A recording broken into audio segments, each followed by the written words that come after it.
Good morning. We call the meeting to order. This is the Baldwin County Commission regular meeting, the July 16th, 2024 meeting. First up on our agenda, we have Pastor Rodney Phillips with Three Circle Church of Fairhope. If you would make your way to the podium, he's going to lead us in our invocation. Followed by the invocation, Commissioner Gruber will lead us in the pledge. Thank you. Thank you for inviting me to be here. It's an honor. Let us pray. Father God, we just thank you for the day that you've given us, Lord. We know that every day is a blessing, God. We lift our country up to you, God, for unity and peace, and we lift this committee up to you today as they make decisions, Lord, for the good of all. Lord, we just ask that you give them courage and wisdom and humility, God, as they do that, Lord. And we just ask your hand on everything that is said and done here today, that it will honor you. In your name, amen. Amen. Amen. Please join me for the pledge. I pledge allegiance to the flag of the United States of America and to the republic for which it stands, one nation, under God, indivisible, with liberty and justice for all. Thank you all very much.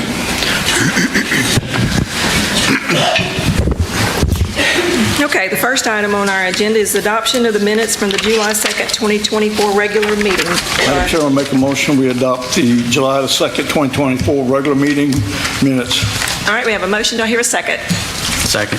Have a motion and a second. All those in favor signify by saying aye. Aye. The ayes have it. Next item on the agenda is the payment of the bills. Commissioner McKenzie? Madam Chairman, I make a motion that we approve the payment of our bills. Second. All right, we have a motion and a second to pay our bills. All those in favor signify by saying aye. Aye. Aye.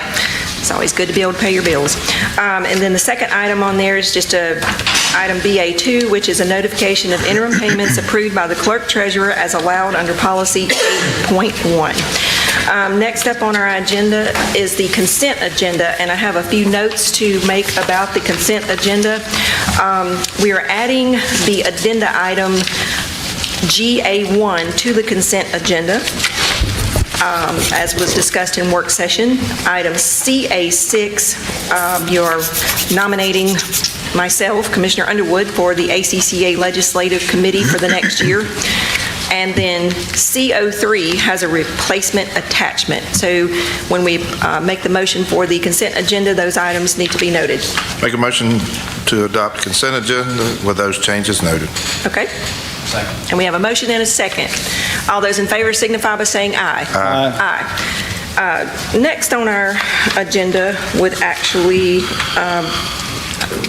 go to, but we have an item that was brought to our attention in executive session by our attorney that's representing us in this opioid litigation.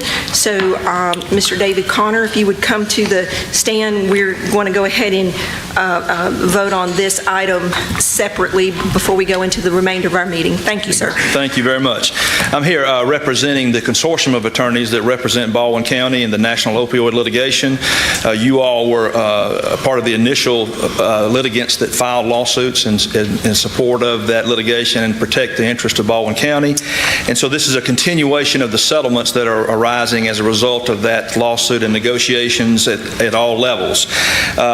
Kroger has reached a settlement with the governmental entities in the amount of approximately $1.2 billion. The state of Alabama has reached a settlement on its portion of that based on allocation agreements between the state and the local governments. The Baldwin County will be participating in a portion of that settlement. And so this is an authorization approving of that settlement and authorizing the chairman to execute any and all documents deemed necessary to approve and authorize that settlement on behalf of Baldwin County. And so this agenda item is a recommendation that you approve resolution number 2024-145 to authorize the chairman to execute the settlement documents related to the Kroger Company settlement. Okay, as this is very similar to the ones we've already approved. Do I hear a motion to approve this? Madam Chairman, I'll make a motion we adopt resolution number 2024-145 as a resolution authorizing the Baldwin County, Alabama to join the state of Alabama and other local governments as participants in the current and future opioid settlements. Okay, you've heard the motion. Second. Do I have a second? I hear a second down there with Commissioner Ball. So we have a motion and a second. All those in favor signify by saying aye. Aye. The ayes have it. Thank you, Mr. Connor, for being here today. Thank you all. Okay? All right.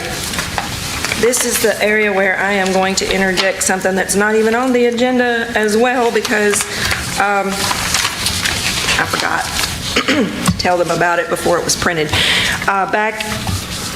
And I'm going to lead into this before we get into our public hearings, and I think it's something that all of us will appreciate once you hear it. Commissioner Baldwin and I are involved in a second-term commissioner leadership program through the Alabama County Commission Association. It's an 18-month-long program, and we were tasked with choosing a passion project. The passion project was chosen to do it collaboratively with all 12 members of this leadership group, and it was mental health, to make some kind of an impact and some kind of an improvement and change in mental health. So we were very successful in that. We're finishing up our 18 months next month in the month of August, and what we were tasked with was helping get more of the 67 counties and the sheriffs involved in those counties. We do have one county we found out that doesn't have a jail right now. I believe it's Choctaw County. And when they get a jail, I think they'll do it. If they get one, I'm not really sure all that, but so anyways, where we're at right now is I found out that there was this program called Stepping Up. It's a nationwide program, and I found out that our local Baldwin County Sheriff's Office is already doing this, and they are really like the flagship. It's not only are they doing the Stepping Up program, but they have two other initiatives involving mental health. It's inside the jail and in the field. And so last month, I looked back at my text messages. It was on June the 12th. I had contacted Sheriff Mack, and I said, would you guys come do a presentation on Stepping Up? He says, be happy to, but we got 3 things, and I'd love to show you all 3 of those things. And I said, great. And he said, well, I'll get back with you on what meeting. And he did give me a projected date, but yesterday he called me to confirm.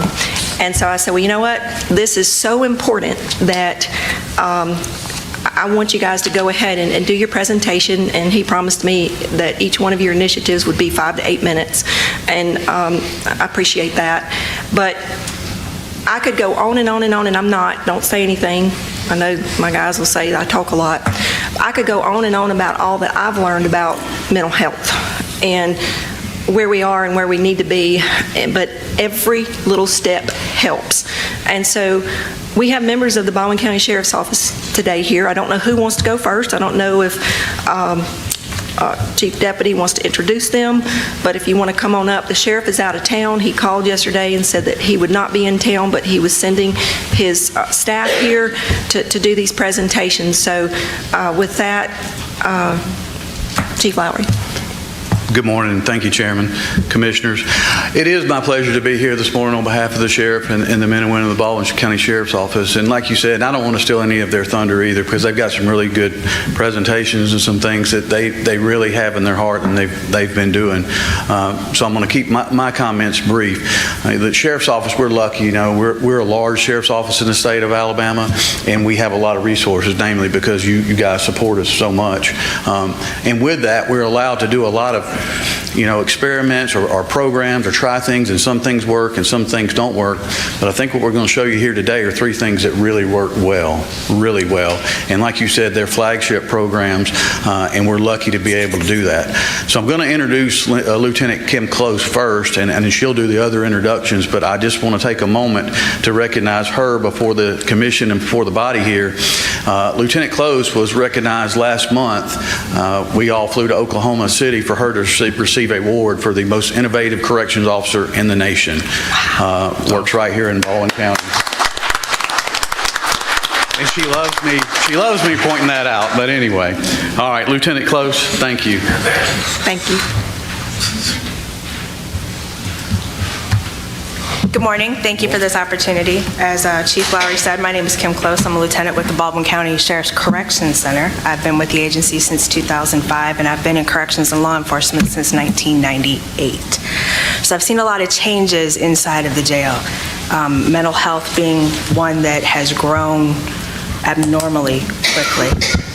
Closer. Okay, gotcha. Thank you. In 2019, Sheriff Mack actually approached myself and the jail commander Steve Arthur about the Stepping Up program and asked me to look into it and see if it would be a benefit to our agency and to our county. I still have my initial binder from that time because I'm a pack rat, and I'm flipping back through it and just wanted to point out some of the highlights of how we got started with the program back in 2019. First thing I did was I went to their website, which has an immense amount of information. A lot of it has been shared with the commission in the past and has been shared with our partners. There was a group put together to help execute bringing in the Stepping Up initiative that was not just law enforcement and mental health, but also members of the community, including some political figures, the county commission, Matt Simpson was part of it, and some members from the community itself, civilian members of the community. We had meetings several times over a couple years, because that's what we do. We have meetings to get everything set up, and the program actually kicked off in July of 2021 is when it actually went into action.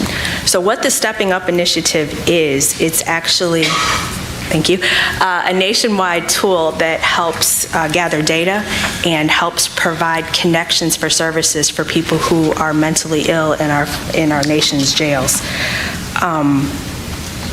When in 2019, there were approximately 425 counties in the United States that were participating, and as of now, there are over 580. At the time, I was only aware of four other counties in the state of Alabama that were participating in it: Shelby, Morgan, Calhoun, and Montgomery. And I reached out to them to ask them how their programs were working, their mental health court, which came on later, and how it was benefiting their inmates, the recidivism rate, the rate of physical encounters in the jail, because, this is something we're not necessarily trained on how to respond to someone who's in crisis. We see someone who's being assaultive and we have to restrain that person. So we've gone through a lot of training on dealing with people in mental health in crisis and how to not have to necessarily go the physical route with things like that. We are very lucky at the Sheriff's Office to have mental health staff on staff and available to us 24/7, working hand in hand with our partners at Alta Point. So what I'd like to do now is introduce Ms. Katrina Coley-Savage. She is the mental health specialist at the jail, and she's going to tell you more about what we do inside the jail and where these programs take us from there. Thank you very much for your time. Thank you.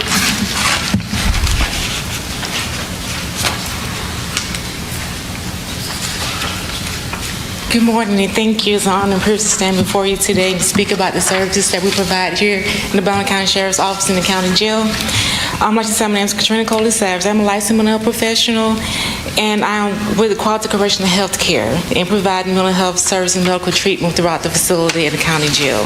And some of those services that we provide is a range of services for us: medical care, mental health care. We do intake, physicals, and assessments, and also triage and sick calls, suicide prevention, intervention training. We also provide substance abuse and detox treatment programs, and also special needs and chronic care. We also do continuity of care when patients are going back out to the community to make sure they have the services and what medicines they need when they transition back home, back into the community. I will start out by saying about what we do as far as mental health, what mental health is, the mental illness, and also the serious mental illness, what the SMI is, as defined by the state of Alabama. So mental health is a state of well-being, includes our emotional, psychological, and social well-being. Taking care of one's mental health is very important, as well as taking care of one's physical health. And the brain is just as much as a part of the body as the heart, lungs, and liver. With mental illness includes diagnosis with disorders, health conditions that are characterized by alteration of thinking, mood, behavior associated with distress and/or impaired functioning. Mental illness is not a weakness. Severe mental illness defined by the state of Alabama is, as well as you have your diagnosis of schizophrenia, major depression disorder, and bipolar disorder. That's some of the severe mental illness. Not to do away with depression, anxiety, different things like that. We treat all here in our facility. So me being a licensed mental health professional, we provide mental health treatment service for us, therapy services, and medication monitoring treatment. We also have a nurse practitioner on staff that specializes in mental health. She also prescribes the mental health medications, as well as our medical physician, Dr. Sparks, who also is backup as needed as far as providing medication treatments regarding mental health. Our intake and screening starts in the docket with medical department, our medical nursing staff. Everyone that comes into the jail is screened for its medical and for its mental health. That's where we see a lot of our crises, where it may be substance use disorder or detoxing, as well as a person in crisis for a psychosis or hearing voices, or may have suicidal thoughts or suicidal tendencies. At that point in time, they are screened. We all go through a mental health process in medical, and they are housed in appropriate location until they can be reassessed by mental health. And once a referral is made, I myself or maybe another therapist will come and do an assessment. And once assessment is defined and things are done for our services, we will refer them to the appropriate level of care if the care cannot be provided within our facility. And appropriate level of care means, like, if they're in psychosis, may have to be a court order petition, meaning someone that we can't maintain within that time frame. They're at the jail, we are do a probate. We'll do our court order petition, which our classification officer do and provide a petition, and then we have an assessor come in, provided by Officer Point, to come and assess and see whether they meet the level of care to go inpatient treatment or services or not. And that's how some of our services start. And once they are assessed and they receive those services, they return back to the facility and we do continuity of care. We provide those with those medications and treatment that they need to maintain them while they're here in our facility. We try to do the top-notch care we can to provide for our patients here at the facility. And I want to just give you just a small breakdown of within the first 6 months, from January 1 of this year to June 30th. Within our assessment, we do count our ins and outs. So we had 3,578 inmates booked into the facility just from January to June 30th of this year. And we had 3,508 inmates booked out. Within those inmates, we had 2,070 inmates to receive mental health treatment versus therapy services, review of records. We had them do medication monitoring treatment, which means majority of them receive medication for mental health treatment and services. And also we do, for us, the detox program, withdrawal programs, and a lot of people, when they come in, we're assessing. We gather information to see if they receive treatment history, if they have a current mental health diagnosis, and what we do, try to maintain their care while they're here in our facility. And within the Stepping Up program, we have identified several different things that Crystal's going to cover with you. But within that program, we have identified there were some needs when they transitioned out. When they transitioned out, we realized that there was no continuation of medication. So now what we do is, once they again release from the facility, we make sure they have medication to take with them, at least a 30-day supply. So when they go out, we can give them to the right appropriate place for a referral to continue their treatment. And we also they do coordination of care. We do try to assist them with housing. We know housing is an important need for us to continue their food, water, shelter, continue their mental health and care. So we try to identify these individuals that are in these needs and try to get them to a proper location where they need for housing assistance. Now I'm going to introduce you to Crystal Thorne. She's going to cover the Stepping Up program and some of the things we have done and some success stories as we go forward. Thank you so much. Thank you.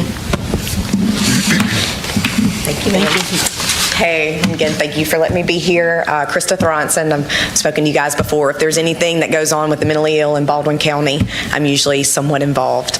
But I am the coordinator of intensive services with Alta Point, and so the Stepping Up initiative is, I'm the supervisor of the case manager that goes into the jail and works with the sheriff's department. And what I can say is, from day one, when this became an opportunity, the sheriff and corrections opened their doors to us. I mean, they have embraced Kimber, who is my therapist now that goes into the jail, and they've given her access. We all are on a text message thread together, just making sure that once a mentally ill patient has been identified, that they have immediate contact. And I will tell you that even starts now within the deputies that are making that arrest. And I'll go into that program later. But once they get into the jail, some things that my therapist does, again, gets with Katrina. We have a list. We review JailView every day and identify patients that are already in our system that may have been arrested, and then Kimber goes in there and meets with those individuals. She determines if they're on medications from us,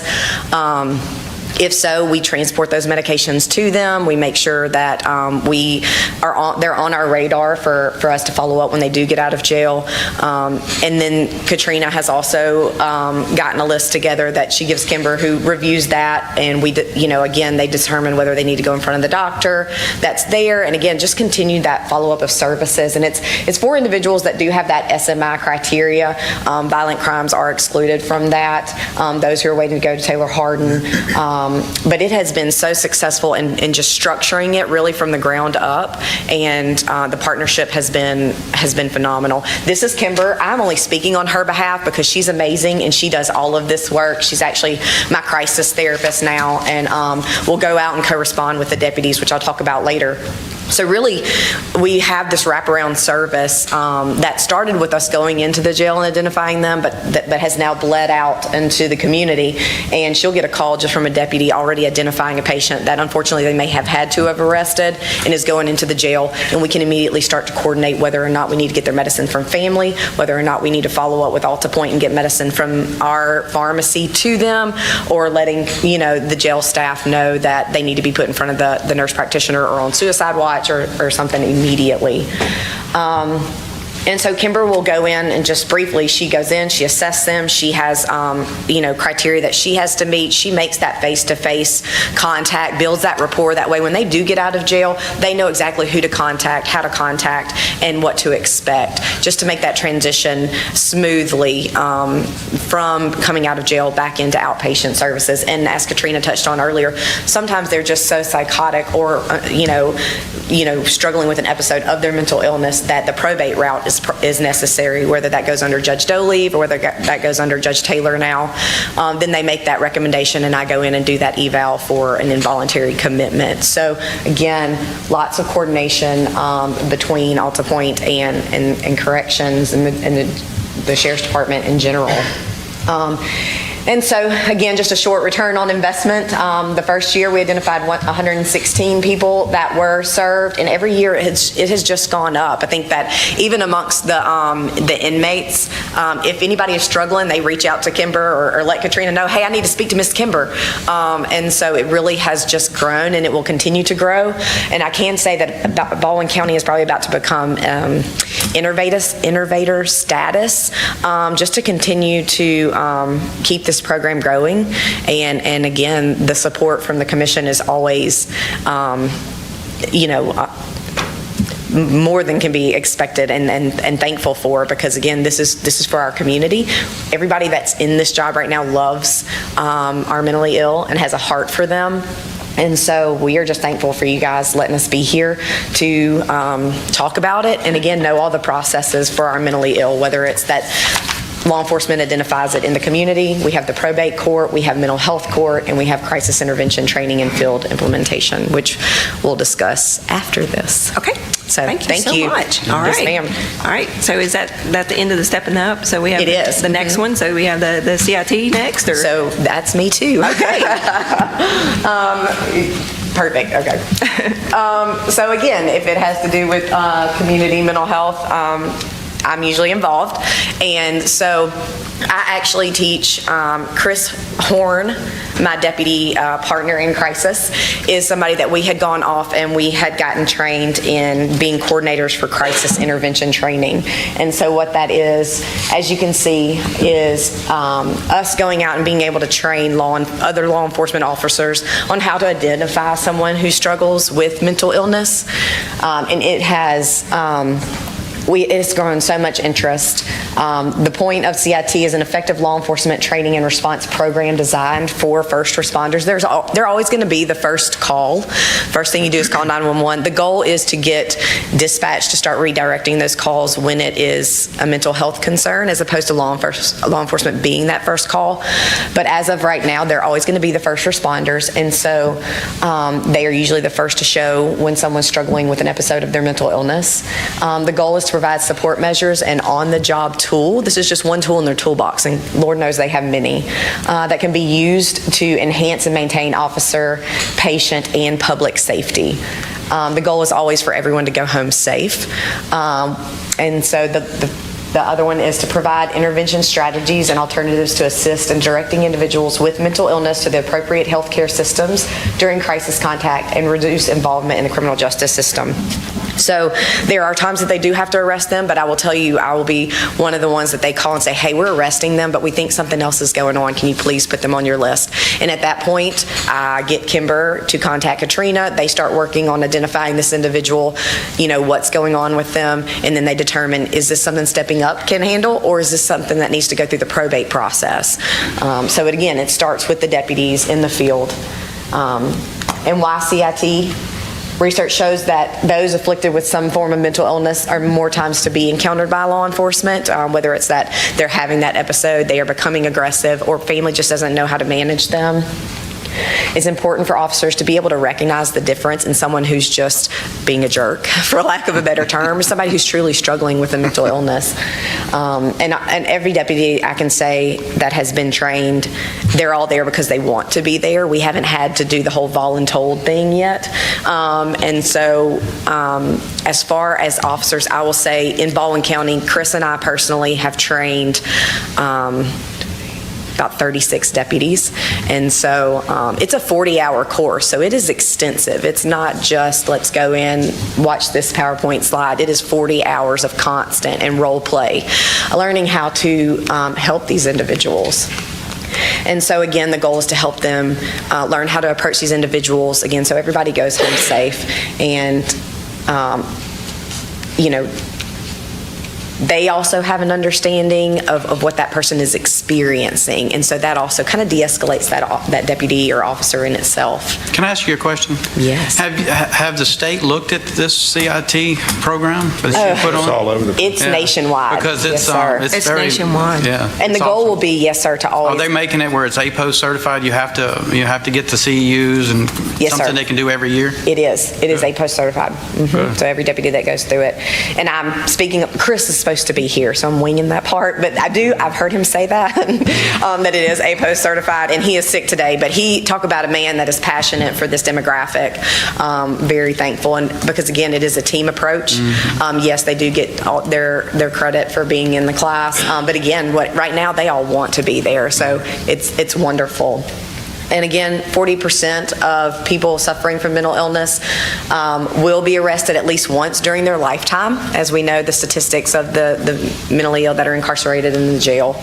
And so again, the Sheriff Mack has not hesitated on getting this involved in the Sheriff's Department. And again, it's thriving, and I think we still have a long list of other deputies and other municipalities that still want to get certified. So the future of CIT is that law enforcement traditionally, again, has been the first responder over the years. In the past decade, a lot of our places like Searcy, as we know, have shut down, so it is going to be more dependent on community services in order to manage people who live with mental illness. And so a community-based partnership has proven to be an effective way to provide the best services for those affected with mental illness. And so just to give you a quick rundown, in 2023, Chris, I will tell you, created a crisis forum, and it has been phenomenal. So every contact they have with someone who they think struggles with mental illness, they create a form. It gets emailed to me and my staff. It got approved in January of 24 by the upper administration within the Sheriff's Department. We did a soft rollout with his squad and another squad, and they responded well. And now it's to all 4 squads. I will touch on it that we also have the iPads now, which will also continue to draw on y'all's support for, but that will be for another meeting, I'm sure. But 15 deputies were trained, in earlier this year, and then we had a huge municipality and deputies training in June. And so all of these, we have encouraged the municipalities even to use the same crisis forum that the sheriffs have developed, personally, because I like it. I think it's easy to read, and again, they fill it out, send it to us, and we follow up. It is a soft handout or handoff, and I can tell you that they probably feel like there has been less contact with some of those same patients after we follow up. So it has been very successful, positive impact. So again, he just kind of gave an estimate of 100, just starting in March, 100 CIT forms that have been done and passed down and off to my crisis team. And we follow up. I have a crisis team that's Monday through Sunday, 9 to 9, and they send that and we follow up. We also request that they let us know if a deputy needs to escort us or not. But it has been very successful, and I think it's only growing, and everybody is in favor and on board and has compassion for it. So, any questions? I just want to make a comment in that during this passion project that we had, I guess he's from Huntsville or somewhere, I can't remember his name, but he talked about the program and how he got involved, and we found out how that Baldwin County had gotten on board, which if you look at your dates, it's not that old. That's right. Okay, and so what we were very interested in is anybody on that first responder list, not just like dispatchers and people like that, to make sure that everybody is getting this training, because you can't treat someone if they've already passed away. Right. And so that's the biggest thing. If we can keep people, keep people safe. Right. As the people, the deputies, the first responders, because even the dispatchers, but we have a call center at the county commission that takes just daily calls for us between 8 and 4:30. Yeah. And so I had given the little packet of stuff that we had gotten from the CIT person. I gave it to our director, Shannon Spivey, and was going to try to see how that we can get anybody that's a first responder in on this training. And I have a really good friend who is a magistrate for one of the municipalities, and obviously that was the training that you invited different people to back in June from the municipalities. And I received a phone call from her, and she said, "You're not going to believe this program that the sheriff saw." I said, "Is it called CIT?" She's like, "How do you know about it?" And I'm like, "Well, I wouldn't if I wasn't involved in this other." So I just want to say that hats off to you guys, and no matter when it started, we're there. And I think it will also help with, not that this is the main thing, but anytime we get sued, that's taxpayers' dollars, and this helps with liability. Yes. So if you look at the 67 counties out there, if there's 5 counties that are having grave liability because of things that are happening, because they might be able to be circumvented through this training or whatever, you don't need to beat up on the ones that are already doing a good job. But if that's really, that costs taxpayers dollars when we're doing that. Plus, ultimately, we're here to serve the people and save people. And so I appreciate that. So The only thing I want to say is thank you for what you do. Chief Deputy, thank you, and you and the sheriff for putting this in Baldwin County. Thank you, and the staff, thank y'all very much. Because the Baldwin County citizens and the ones we incarcerate, they need the help. So thank you. So do you have your other program? Was there 3 things, or is it the field intervention? Is that part of that? I think that's all. Yes, that's the field intervention is all together. Yes, because again, with all the deputies that become CIT trained, they immediately start. That's in the field. It starts in the field. They identify them. They reach out either to me or. Again, we let them know in the jail, and so it's all really just having come together again with the crisis reports, I think. Well, I hope that amendment that was put into that act that we helped pass, which gives the probate judge the ability to look at substance abuse as well as mental illness, will assist you guys as well, because we know that more often than not comes hand in hand. Yes. Okay. Yes, and we're seeing it more and more. So. Well, does anybody have any more questions before we move to the rest of our agenda? I just want to thank you guys for taking the time out of your busy schedule to be here. Thank you. Lieutenant, I just want to say this too. I didn't say this earlier, but congratulations on that achievement that you got. So thank you. That's very awesome.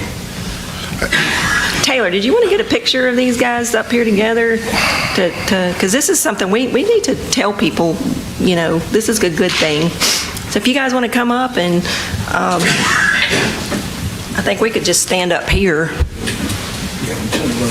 We can just stand up here, and you guys can come down here.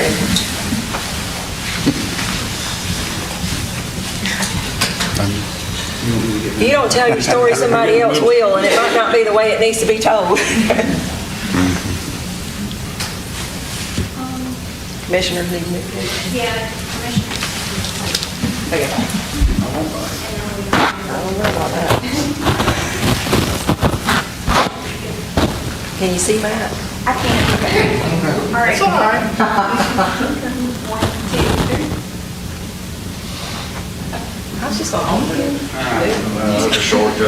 Thank you, guys.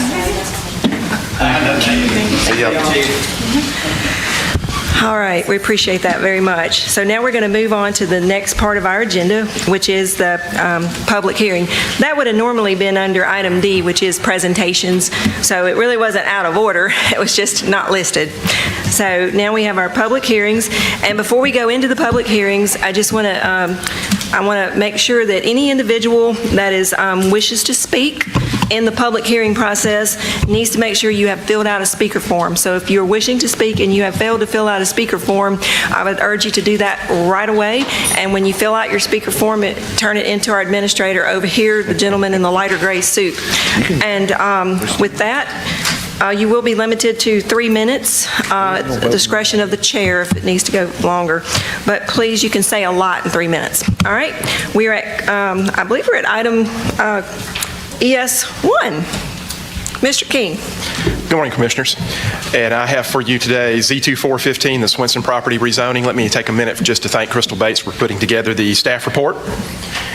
And this is 3.96 acres, request to rezone it from RSF3 to B3. So RSF3 is a medium-density, single-family residential. B3 is general business. What I'll put on screen here is your zoning map side by side with an aerial image. We'll zoom in a bit here so you can see the subject property. Notice you've got B3 and B4 and M1 zoning all in this area, which is why staff recommended approval, because you have an existing development pattern, which is the zoning request goes along with that. Here is your aerial image of subject property. Staff recommended approval, and Commissioners, the Planning Commission unanimously recommended approval. Happy to answer questions. Any questions for Mr. King? Hearing none, we will close the regular meeting and open the public hearing on this case. Is there anyone signed up to speak on this case? No one signed up to speak. Well, okay, here's my little spiel. If there's anyone that did not sign up to speak but you wish to speak, what's that they say when you get married, speak now or forever hold your peace? Anybody? Nobody? Okay, all right. We'll close the public hearing. Commissioners? Madam Chairman, I'll make a motion we approve case number Z24-15, Swenson property rezoning. Okay, we have a motion to approve this Swenson property rezoning case. Do we have a second or any questions? I'll second.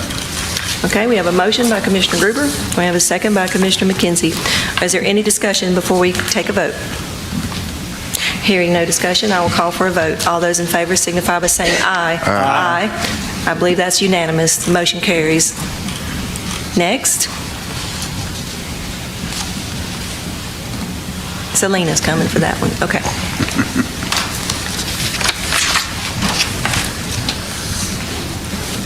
All right, this is the Creekwood rezoning. It's case Z24-16.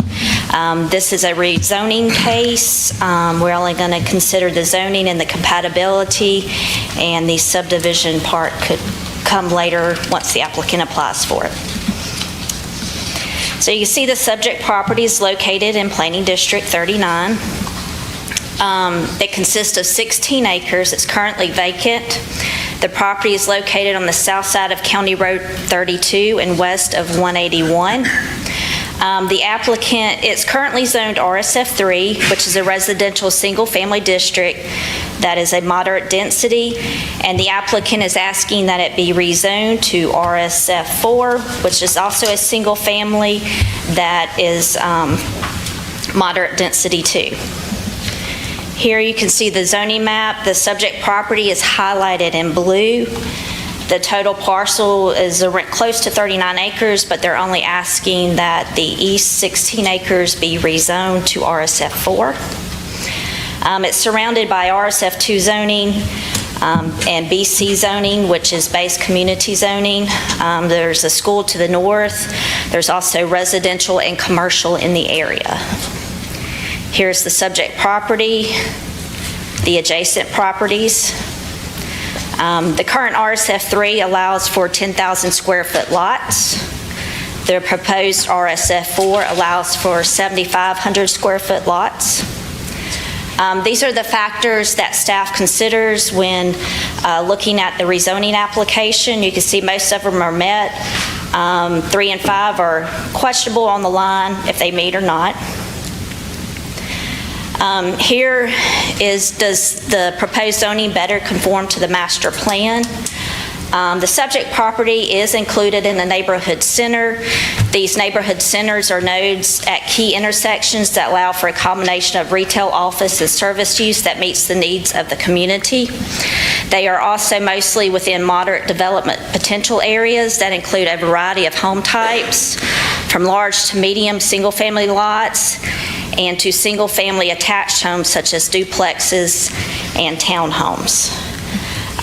The neighborhood center, they usually include gridded walkable streets, bus stops, and areas that provide service to the people that live nearby. Will the proposed change affect traffic patterns? Knowing they have not submitted for a subdivision application, it's hard to tell without a traffic study, but that's not required until they go through the subdivision process. The development pattern shows primarily residential uses in the area with some commercial zoning at the intersection. All right, is the proposed amendment a logical expansion of adjacent zoning districts? Here you can see the zoning map with a quarter-mile buffer.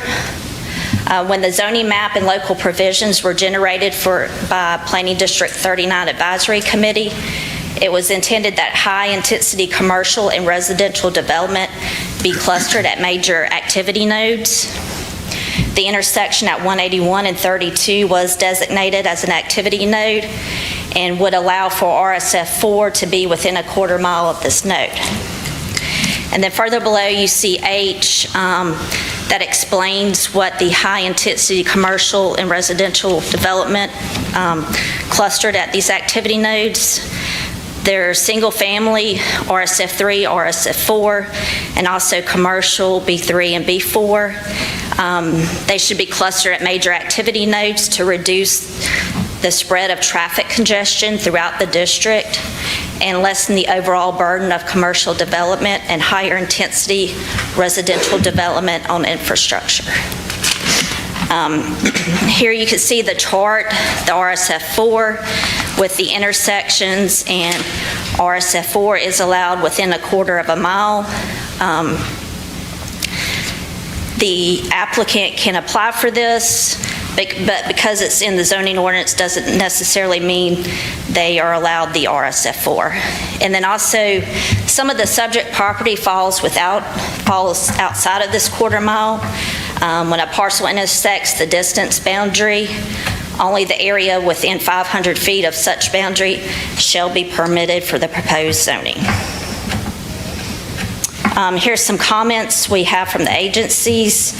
We did reach out to the Baldwin County Board of Education, but received no comments. They usually only comment if they have an issue. Staff has recommended approval. The Planning Commission recommended denial 9-1. There was no definite reason stated in the motion for denial, but the main concerns discussed was traffic and density. Selena, can you go back to the map where the node is, the quarter-mile buffer? Yes. And I think you just explained it where it says the subject property, since it is inside the quarter-mile buffer, that they're able to go 500 feet more? Correct. Okay. And that's in as long as it's the same parcel. As long as it's the same parcel. And that is one complete parcel? Correct. Okay. Okay. Is there any more questions for Selena before we open the public hearing? Okay. Hearing none. We'll close the regular meeting and open the public hearing on this case. Z24-16 Creekwood LLC property rezoning. Do we have anyone signed up to speak? Yes, ma'am. First, I have a George Wood. Mr. Wood, if you'd make your way up to the podium and You have 3 minutes, sir, and the clock is on the screen for you. I can do it in 2. Okay, I've we'll timed take myself. that, but we'll give you 3 if you need it. I'm George Wood. I go by Trey 'cause I'm the third. I grew up at 200 Pecan Street. It used to be, it's an avenue now, but it was street. I'm at 10165 County Road 24 now. I'm not good at speaking in front of a lot of people, so I'm just going to try and read You're this. fine. You're doing better than I am, so I you're forget to good. breathe, and I start gasping. You're fine. Take a breath. I and many others spent countless hours getting names on petitions to get a vote for zoning for District 39. Not far from where I live, there is a subdivision of approximately 300 homes. I went door to door asking for names for our petitions. I personally printed flyers pointing out the benefits of zoning, and since it's illegal to put anything in or on a mailbox without postage, I went door to door placing the flyers on the doors. My wife builds websites, so she made us a website so anyone could access zoning information via the internet, which I put on the flyers. We even put a link to the Planning and Zoning Commission's webpage telling the benefits of zoning. Our efforts were successful and we got zoning. I believe it was 5 members from our district that met with county planning and zoning staff to hammer out rules and guidelines for District 39 moving forward. A majority of us do not want RSF-4 zoning, but we got it. We feel it ruins the rural nature of our district. Only one of many concerns is the traffic on County Road 32. This property is directly across 32 from the J. Larry Newton Elementary School. And County Road 32 is a traffic nightmare twice a day right now, with parents dropping off or picking up their kids. Adding a high-density RSF-4 subdivision in this location will only make matters much worse. There are many other negative issues, and I'm hoping others will address those. The Planning and Zoning Commission had unanimously voted not to approve this, and I just found out this morning that only part of the 16 acres is in the quarter mile plus 500 feet. Make that RSF-4. That's what it says. Only the part in the node. Please. Thank you. Thank you for your comments.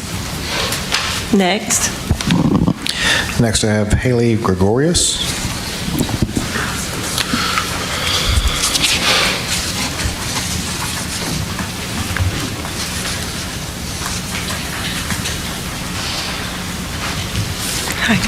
Hi.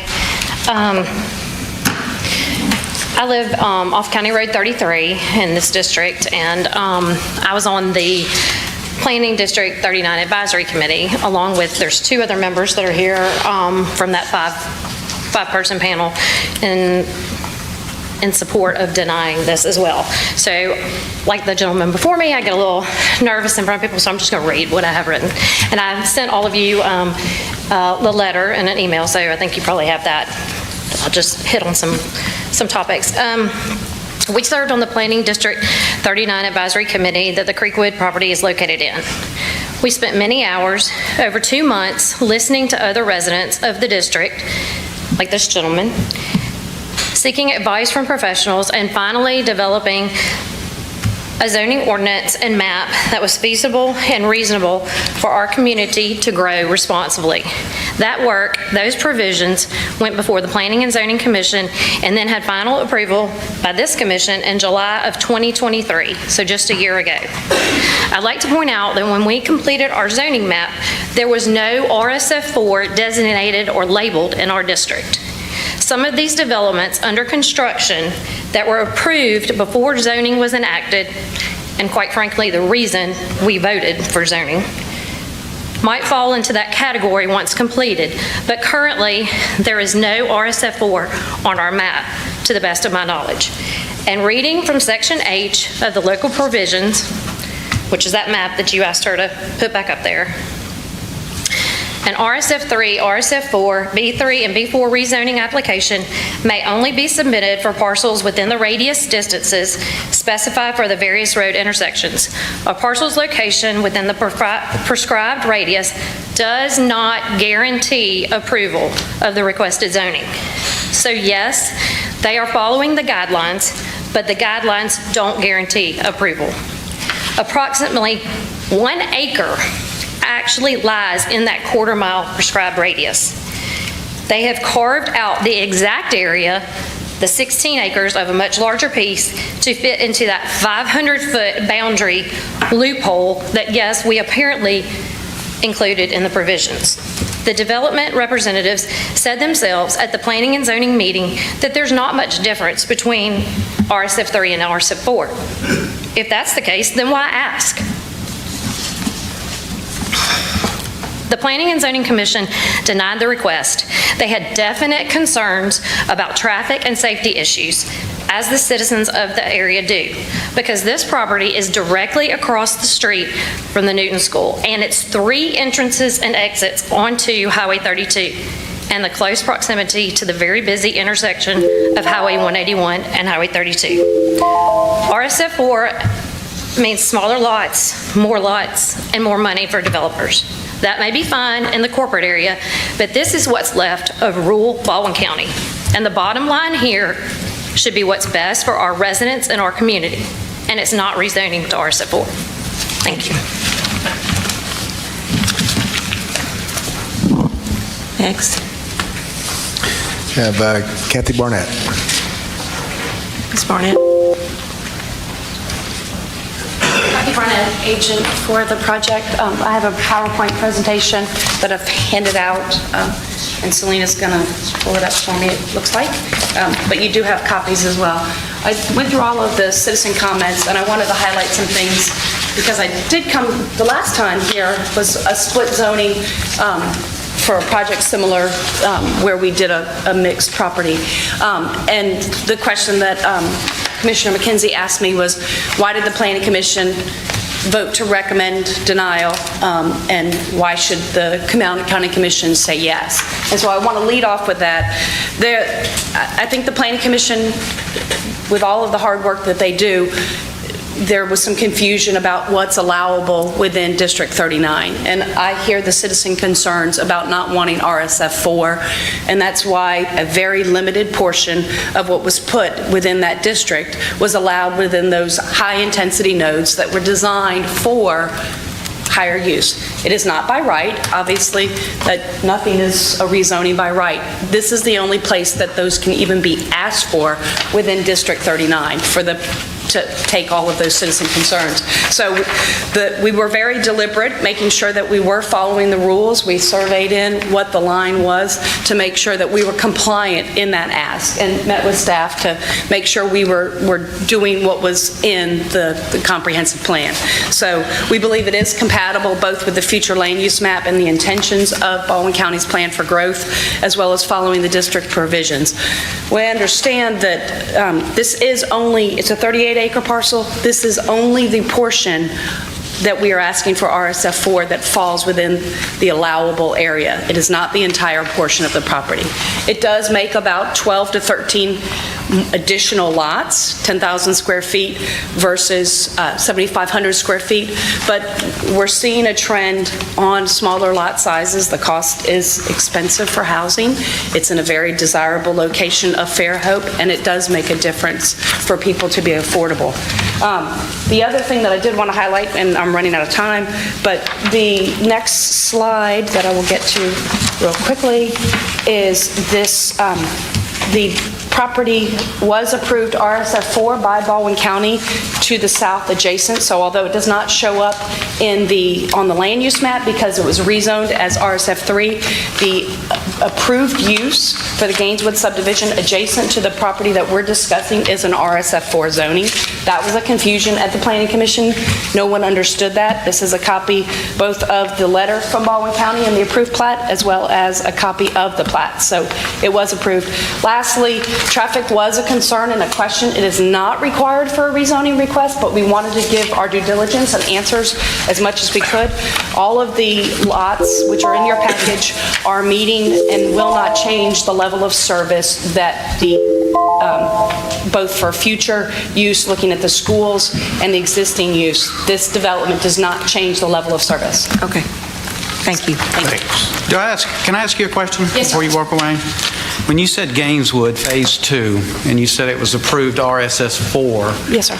Are you saying that was approved when there was no zoning? Yes, sir. Okay. Correct. And there was no zoning at the time, so the county commission has no say-so anyway when it comes to that, and you can do what you want almost anyway because it's unzoned.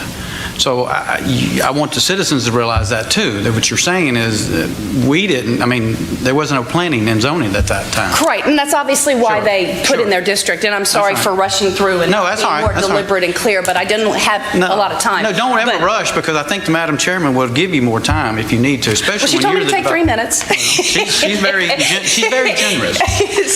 But if I could elaborate, yes, there was no zoning in place, and Sure. so that the minimum lot size of Baldwin County's regulations at the time were 60 foot. Sure. This was approved.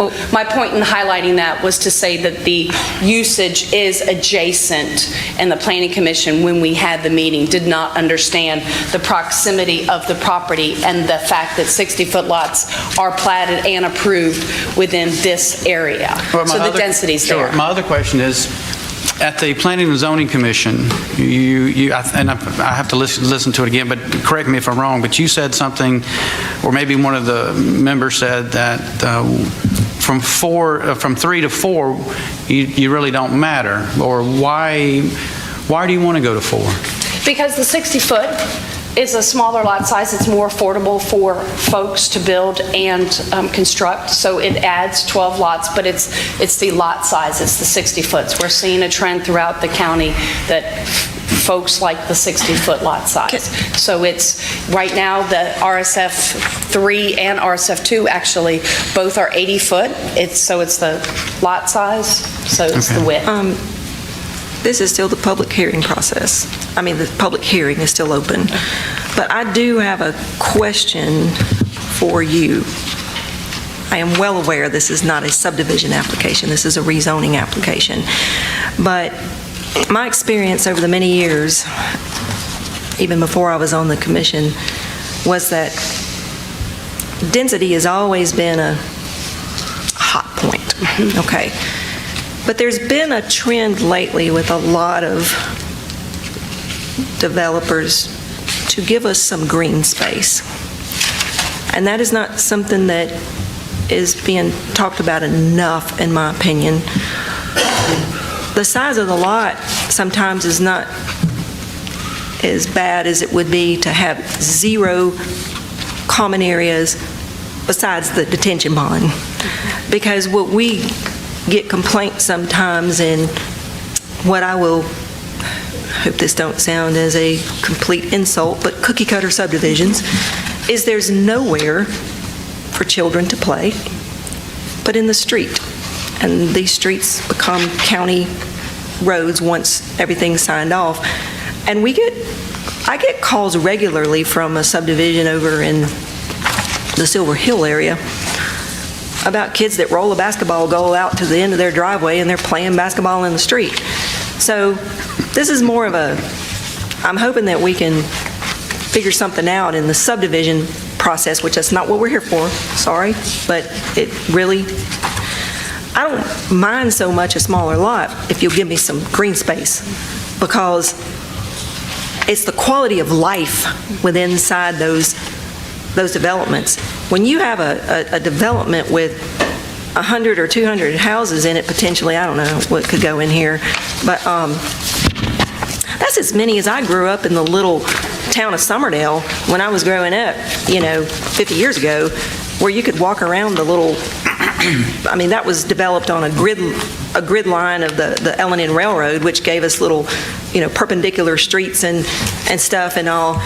There wasn't even nearly that many, but because this is not in an area where a city or a municipality is going to go out there and create a park for you, it would just really be nice if this would be considered more than it's being considered, because if it's only to get, jam in another lot in there, that's not helping improve the quality of life of our people. And I understand you said affordability and that kind of stuff. I don't know what that really means in Baldwin County anymore, but thank you for your time. Appreciate it. Okay. All right. Do we have anybody else signed up? Okay. That's all that signed up.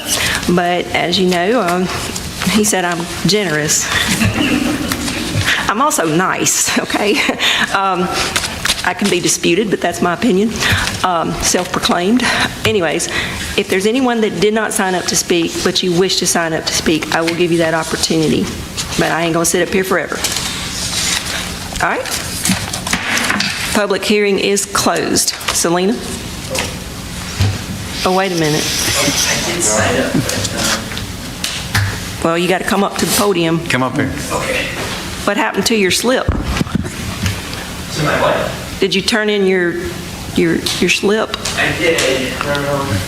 Who'd you give it to? Give it to the lady up there. Oh, well, you know what?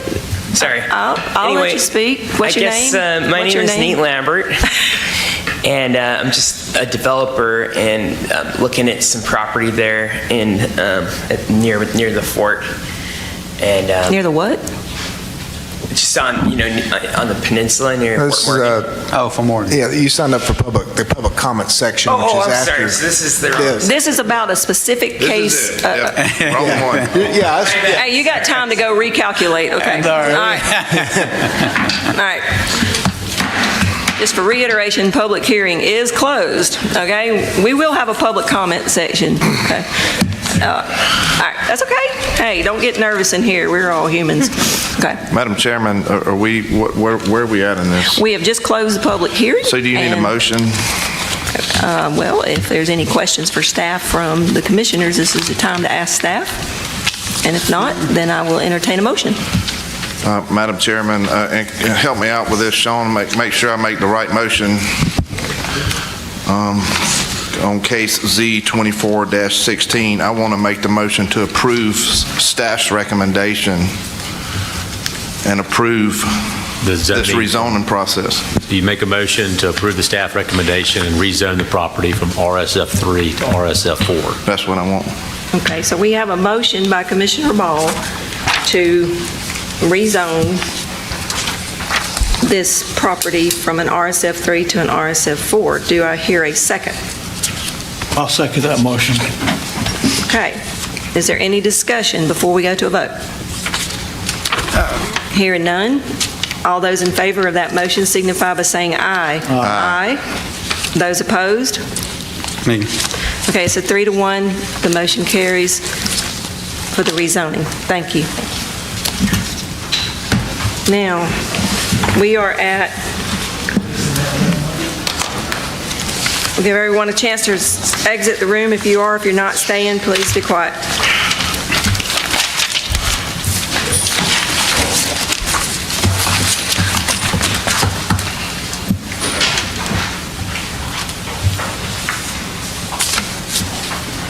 Okay, we have already taken care of the addenda item. We're down to public comments. Who do we have signed up for public comments? I have Nate Lambert here to Mr. Lambert, it's your time. You have 3 minutes to come up and address the commission. Okay?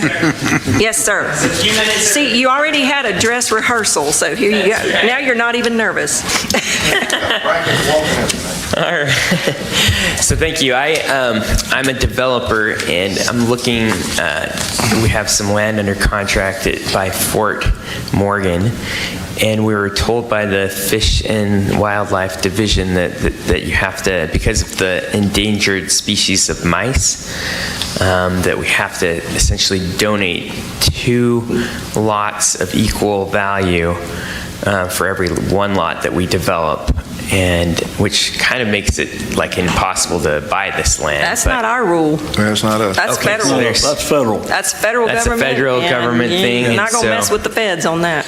Right. So I just wondered if how people are handling this, or is it just kind of like people probably Well, there's a start lot of buying- things we do we don't like. Yeah. I'm not a developer. I'm not saying I do that, but I'm just saying that, it just is what it is. So it's a hard, fast thing. There's not really... The beach mouse is protected. Buford, do you want to reiterate on that? Yes, sir, Mr. Chairman, or Madam Chairman. The beach mouse is governed by, it is an endangered species. It is governed by the U.S. Fish and Wildlife Service. And in general, super simple, pretty much every application we see on the Fort Morgan Peninsula must be accompanied by what is called an incidental take permit that you obtain from Fish and Wildlife, and they have full authority on what they demand of the applicant. And so when we receive a subdivision, a site plan request, a rezoning, not necessarily rezoning, but any type of physical development, that ITP is along with it. And our recommendation is going to be that you follow the federal requirements. But hey, I don't want to cut you short. You got some more to talk about. You ain't finished yet. Yeah, no, that was it, really. I had other questions, but I mean, if there's no other way to mitigate. Oh, no. Then we're kind of. And don't touch the turtles either. Okay. And the sea oats. If you got another piece of property down there, you can use that, but you have to have you got to give something somewhere. Hey, you know that little game Monopoly? Yeah. Do not pass go, do not collect $200. It feels like I'm not going to pass go in this state, unfortunately, but I'd love to. We have a nicer jail than some, but I don't think we want to go there. So. Yeah. Commissioners, All right, thank you. Thank you so much. All right, appreciate it. I was just going to make a quick comment, Commissioners, if I may. If the gentleman has not met with our planning and zoning staff, it would be a good practice to come do so. Glad to meet with you anytime. We can walk you through, have some very qualified, knowledgeable staff. May save you some time and money in the long run if you just kind of get on the front end, meet with our staff on it. We conduct pre-application meetings for zoning issues every week. The demand for that is so high. And so it is a very easy application process. You're welcome to speak to me after the meeting and I'll explain how to apply. Okay. Yes, we have some fantastic, phenomenal staff, and they're here to serve you, the people. Thank you. All right. Is there anyone else signed up for public comments? Is there anybody else that didn't sign up for public comments, but you would like to speak to the commission during the public comment period? Nope. Okay. Press. Is there anyone here from the press that would like to ask us questions? All right. Commissioner comments. Do we want to start on, who wants to start? I'll let y'all just volunteer. Go ahead. Everybody, thank the staff for doing what they do, put this together. We just got back from NACO, and it was an enjoyable trip and very knowledgeable, so thank you. Okay. Commissioner Group? Just again, thank the staff, for all the hard work they put into this and getting us the agenda ready. And, there was an incident that happened over the weekend with one of the candidates for